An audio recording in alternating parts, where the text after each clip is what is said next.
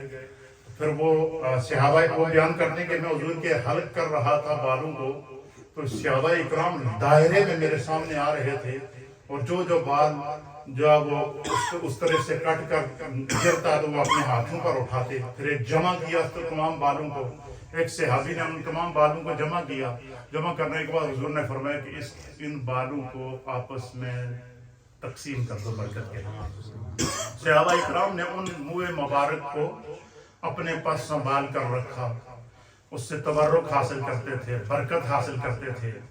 اور پھر ان میں سے ایک حضرت خالد بن ولید رضی اللہ تعالیٰ عنہ کے بارے میں روایات کے اندر آتا ہے کہ انہوں نے نبی علیہ السلام کا ایک بال مبارک اپنی ٹوپی کے اندر بطور تعویذ سی کے رکھا ہوتا تھا، اور جس غزوے کے اندر وہ جاتے تھے، جس جنگ کے اندر وہ جاتے تھے، وہ ٹوپی پہن کے جاتے تھے اور دشمنوں کو کیا کرتے تھے؟ ملیا میٹ کرتے ہوئے جاتے تھے، اور اللہ ان کو فتح عطا فرماتا. حتیٰ کہ ایک جنگ کے اندر آپ گئے تو آپ وہ ٹوپی لے جانا بھول گئے جس کے اندر سرکار دو عالم صلی اللہ علیہ وسلم کا منہ مبارک آپ نے رکھا ہوا تھا. تو آپ دشمنوں کے نرغے میں آ گئے. آپ کی اہلیہ کو پتہ چلا کہ خالد بن ولید دشمنوں کے نرغے میں ہیں، تو وہ آپ کی اہلیہ نے جو ہے وہ ٹوپی آپ کو وہاں بھجوائی، اور آپ نے وہ ٹوپی پہنی، اور پھر اللہ نے آپ کو فتح عطا فرما دی. پھر اسی طریقے سے حضرت انس بن مالک رضی اللہ تعالیٰ عنہ کہتے ہیں کہ سرکار دو عالم صلی اللہ علیہ وسلم ہمارے گھر میں آپ آرام فرما تھے، اور آپ چٹائی کے اوپر سو رہے تھے، تو آپ کے پیشانی سے پسینہ مبارک نکل رہا تھا. تو آپ فرماتے کہ میری والدہ ماجدہ نے سرکار دو عالم صلی اللہ علیہ وسلم کو اس پسینے مبارک کو ایک شیشی کے اندر بند کیا، اور ہم اس کو عطر کے طور پر استعمال کرتے تھے. صحابہ اکرام نے اس کو استعمال کیا. اسی طریقے سے سرکار دو عالم صلی اللہ تعالیٰ علیہ وسلم کی احادیث مبارکہ، یعنی سرکار کی احادیث کو بیان کرنے کے لیے ہمارے فقہا نے، ہمارے محدثین نے، ہمارے ائمہ دین متین نے باقاعدہ ایک کرائٹیریا مقرر کیا ہے. اس کے اوپر باقاعدہ اصول حدیث کے اصول اور قوانین وضع کیے ہیں، تاکہ کوئی بھی ایسی بات سرکار کی طرف منسوب نہ کی جا سکے جو سرکار کی طرف سے نہ کی گئی ہو. یہی وجہ ہے کہ حضور نبی علیہ السلام نے فرمایا کہ من کذب علی متعمدا فلیلد النار. حضور نے فرمایا کہ جس نے میرے اوپر کوئی ایسی بات منسوب کی جو جھوٹ ہو، جس کا مجھ سے تعلق نہ ہو، اور اس نے یہ کہا ہو کہ یہ رسول اللہ نے کہا ہے، یا اس کی نسبت رسول اللہ کی طرف ہے اور اس کی نسبت میری طرف نہ ہو، حضور نے فرمایا کہ اسے چاہیے کہ وہ اپنا ٹھکانہ جہنم میں بنا دے. اچھا، آج کل جو منہ مبارک پر ہمارا اعتقاد، ایمان، تبرکات، برکات و احادیث کے اندر موجود ہے، اس پر ہمارا ایمان ہے، لیکن جو منہ مبارک کے نام پر مجالس کو لوٹا جا رہا ہے، مجلسوں کے اندر عجیب و غریب قسم کے رواج پروان چڑھ رہے ہیں، اور لوگوں کو منہ مبارک کی زیارت کے نام پر جمع کیا جا رہا ہے. اور ایک تو یہ ہو گیا کہ آج کل دو گروپ بنے ہوئے ہیں، یہ یہاں یو کے کے اندر بالخصوص، اس لیے یہ ہماری ذمہ داری ہے کہ آپ لوگوں کو اس سے آگاہ کریں. دو گروپ ہیں، برمنگھم کے اندر بھی، بریڈ فورڈ کے اندر بھی، لندن کے اندر بھی، اور ہمارے نارتھ کے اندر بھی یہ گروپ ہے. عورتوں کا الگ گروپ ہے، مردوں کا الگ گروپ ہے، اور ہر گروپ نے اپنے پاس رکھے ہوئے ہیں ڈبے اور کہا کہ یہ منہ مبارک ہے. وہ کیا کرتے ہیں کہ منہ مبارک کے نام پر مجالس کو بک کرتے ہیں، مجلسوں کو بک کرتے ہیں، لوگ جمع ہوتے ہیں کہ منہ مبارک کی زیارت کرائی جا رہی ہے، اور ساتھ میں یہ کہا جا رہا ہے کہ ان کے اوپر پیسے ڈالیں. عورتیں الگ پیسے ڈال رہی ہیں وہاں پہ، مرد الگ پیسے ڈال رہے ہیں، اور وہ ان کا کاروبار چل رہا ہے. پہلی بات یہ یاد رکھیں گے، اتنا نازک مسئلہ ہے، اتنا نازک مسئلہ ہے کہ سرکار دو عالم، ہمارا ایمان کیا ہے کہ حضور اللہ نبینا علیہ السلام کے جسم کا ایک ایک عضو، آپ کے جسم کا ایک ایک حصہ، یہ معجزہ ہے. یہ کیا ہے؟ معجزہ ہے. یہ خداوند قدوس نے اس کی حفاظت کی ہے. اور پھر سرکار دو عالم صلی اللہ تعالیٰ علیہ وسلم کی ذات کا جس طرح ادب ہے، حضور اللہ نبینا علیہ السلام کی ذات مبارک، نعرہ تکبیر، نعرہ رسالت. حضرت علامہ پیر محمد معروف سبحانی قادری دامت برکاتہم العالیہ تشریف لائے، میں آپ کو صمیم قلب سے ویلکم کہتا ہوں۔ بس چند باتیں 2-3 منٹ کی میں آپ کو، کیونکہ ضرورت ہے کہ ہم ان مجلسوں سے سیکھیں۔ حضور علیہ السلام کی حضرت سیدنا ابوبکر صدیق رضی اللہ تعالیٰ عنہ،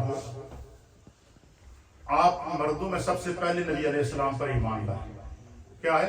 سب سے پہلے ایمان لائے، سفر میں حضور کے ساتھ رہے، حضر میں حضور کے ساتھ رہے، ہجرت میں حضور کے ساتھ رہے، مدینے میں حضور کے ساتھ رہے، غزوات میں سرکار کے ساتھ رہے، خلوتوں اور جلوتوں میں سرکار کے ساتھ رہے، اور آج مزار میں بھی سرکار کے ساتھ ہیں، اور قیامت میں بھی سرکار دو عالم صلی اللہ علیہ وسلم فرماتے ہیں کہ جب قبریں کھلیں گی سب سے پہلے میں اپنی قبر سے نکلوں گا اور میرے ساتھ ابو بکر اور عمر ہوں گا۔ یہ نسبتیں ہیں۔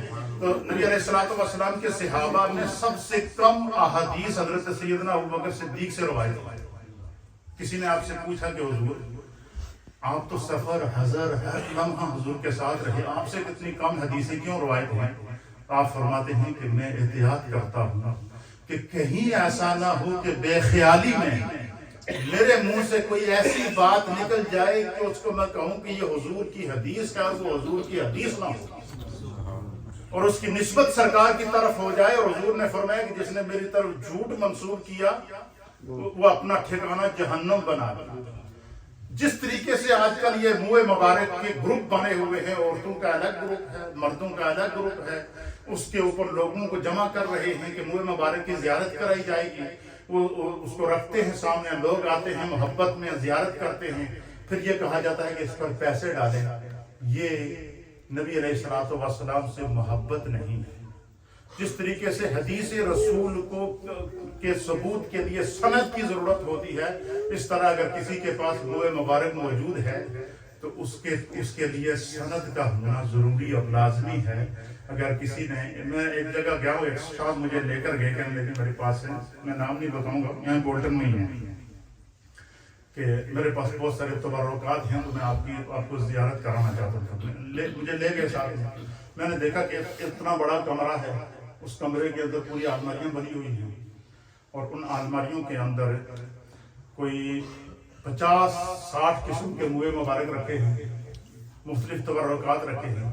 ایک لائن اس نے بنائی ہوئی ہے، اس نے کہا جی 15 کے قریب منہ مبارک تھے، پھر اس نے کہا جی کہ یہ حضرت امام حسین کے منہ مبارک تھے، پھر ایک اس نے رکھے ہوئی کہ حضرت امام علی اصغر کے منہ مبارک تھے۔ اچھا، پھر اسی طریقے سے کوئی ایسا بزرگ نہیں ہے جس کے منہ مبارک کا اس نے تختی نہ لگائی ہوئی ہے وہاں پہ۔ میں نے اسے پوچھا کہ بھائی تو اتنے کہاں سے لایا ہے؟ پھر میں نے اسے کہا یار میں تم سے ایک سوال کرتا ہوں کہ کربلا میں تو امام علی مقام امام حسین رضی اللہ تعالیٰ عنہ کو جس بے دردی سے شہید کیا گیا، ان کے سر کو تو ان کے تن سے جدا کر دیا گیا، تیرے پاس یہ اتنے منہ مبارک کہاں سے آ گیا؟ اس کے پاس کوئی جواب نہیں تھا۔ مجھے فلانے ہندوستان سے کوئی بزرگ آئے تھے تو اس نے یہ اتنے بال دے دیے، فلانے جگہ آئے سے اس نے اتنے بال دے دیے، فلانی جگہ آئے تھے، یعنی اتنی ڈٹائی ہے کہ یہ پتہ ہی نہیں ہے۔ ٹھیک ہے، ہم نسبتوں پر جمع ہو جاتے ہیں، محبتوں میں جمع ہو جاتے ہیں، لیکن آپ مجھے بتائیں کہ اگر کوئی شخص یہ کہے کہ یہ منہ مبارک نبی علیہ السلام کا ہے، اور حقیقت میں وہ اگر منہ مبارک نہ ہو، تو ہم سرکار دو عالم صلی اللہ علیہ وسلم کی طرف اس بات کو منسوب کر رہے ہیں جو حضور کی، جس کا تعلق حضور سے نہیں ہے۔ یہ کتنا بڑا نازک مسئلہ ہے، آپ اندازہ لگائیں۔ اس لیے اللہ تعالی ہمیں ہدایت عطا فرمائے۔ تبرکات کے مسلمات اپنی جگہ، ان کی برکات اپنی جگہ ہیں، لیکن ان کو مس یوز کرنا، اللہ تعالیٰ تو قرآن میں فرماتا ہے وَلَا تَشْتَرُوا بِآيَاتِ ثَمَنًا قَلِيلًا، اللہ کی آیات کو جو ہے وہ کم داموں کے اندر ان کی قیمت نہ لگاؤ۔ تو ہم سرکار دو عالم صلی اللہ علیہ وسلم سے نسبتوں کو ان کو ٹھیکے پر بک کریں، یہ کیا ہماری محبت ہے؟ یہ رسول اللہ سے محبت کا کوئی وہ چیز ہے؟ اللہ تعالیٰ ہمیں اس طرح کی آزمائشوں سے محفوظ رکھے۔ حضور کا ایک جسم کا حصہ وہ اللہ کی آیات میں سے ایک آیات ہے۔ صحابہ اکرام نے سرکار کے تبرکات سے خود بھی برکات حاصل کی ہیں، لیکن اس طرح کی مجالس کر کے، پھر اس طرح کے جعلی قسم کے جو ہے وہ پروگرام اور چیزوں کا اہتمام کر کے اگر کوئی کرتا ہے تو وہ اس کی ذمہ داری ہے، اور وہ یہ اس کا بہت بڑا گناہ ہے۔ حضور نے فرمایا کہ جس نے میری طرف کوئی چیز منسوب کی جس کا تعلق مجھ سے نہیں ہے، اور اس نے میری طرف منسوب کی، اس نے مجھ پر جھوٹ باندھا ہے، اور جو اللہ کے حبیب علیہ السلام پر جھوٹ باندھے، اللہ تعالیٰ ہمیں ایسی چیزوں سے محفوظ رکھے، اور ان چیزوں کو سمجھنے کی ضرورت ہے۔ اور پھر جو بھی مجلس ہو، اس مجلس میں ہمیں چاہیے کہ ہم جب بیٹھیں تو اللہ اور اس کے رسول کے ذکر، آپ کی تعلیمات اور آپ کے افکار کو ہم جو ہے وہ ان پر عمل کر کے اپنی زندگی کو گزاریں۔ حضور علیہ السلام نے 5 وقت کی نماز پڑھنے کا حکم دیا ہے، ہماری نماز کی طرف توجہ ہی نہیں ہے۔ اور حضور علیہ السلام نے سنت اور سیرت پر عمل کرنے کا حکم دیا ہے، احکام اور فرائض پر عمل کرنے کا حکم دیا ہے۔ اس پر اگر ہم عمل نہ کریں، یہ کتنی بڑی جو ہے وہ بدقسمتی ہے۔ اس لیے دوستو، نبی کی سیرت کو اپنانے کی ضرورت ہے، نبی علیہ السلام کے اخلاق اور احکام کو اپنانے کی ضرورت ہے۔ اللہ کے حبیب علیہ السلام نے فرمایا کہ انا اتمم مکارم الاخلاق، خدا نے مجھے کائنات کی ساری اچھائیوں کو مکمل کرنے کے لیے بھیجا ہے، اخلاق کو تمام تک کمال تک پہنچانے کے لیے اللہ نے مجھے مبعوث فرمایا ہے۔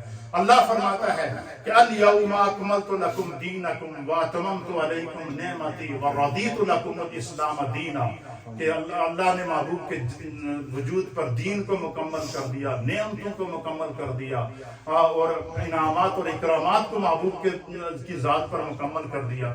تو اس کا تقاضا کیا ہے کہ ہم نبی کی سیرت کو اپنائیں، نبی کی سیرت پر کاروبار، ان کے نام پر کاروبار، اور ان کے نام کے اوپر اس طرح کی مجالس کا اہتمام کر کے کہ پوری رات مجلس اور صبح نماز کا وقت ہو تو سارے فارغ۔